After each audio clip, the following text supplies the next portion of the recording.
Tonight we bring you the final part of our series on the Affordable Care Act. Last night we met a woman who has health insurance for the first time, but some businesses say the new law will be a burden. TV6's Iron Mountain Kingsford Bureau reporter Abby Miller has that side of the story. We saw last night the success story of a woman who signed up for ObamaCare and loves it. But on the flip side, some businesses are saying ObamaCare may be hurting more than helping them. ObamaCare has increased our costs over the last few years with the mandated coverages and also the fees that they've charged, the taxes that they've charged to insurance carriers.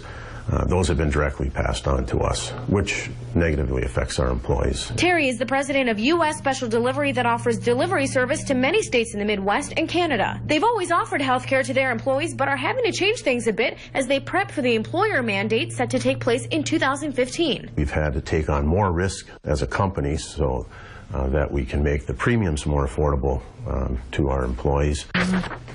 Diane Gauthier at St. Onge Insurance in Ishpeming has been working with many small businesses during the implementation. A family of 5 will pay $315 a year. She explained that companies are separated into groups. Come the employer mandate in 2015, businesses with more than 50 employees will be fined $2,000 per employee, not counting the first 30 if they choose not to offer health care. But this may be hard for some businesses who, after adding seasonal and part-time employees, meet that 50-plus employee threshold. Now, those companies are forced to either lessen the hours that their people work so they don't fall into needing to cover them because they can't afford to, or disband the health care and then pay penalties at the end. But that's not necessarily for all businesses. All businesses have their own hurdles they have to jump. Businesses with fewer than 50 employees will be able to offer coverage to their employees via the shop exchanges on healthcare.gov. And while that may be helpful for smaller businesses, for companies like Terry's with over 200 employees,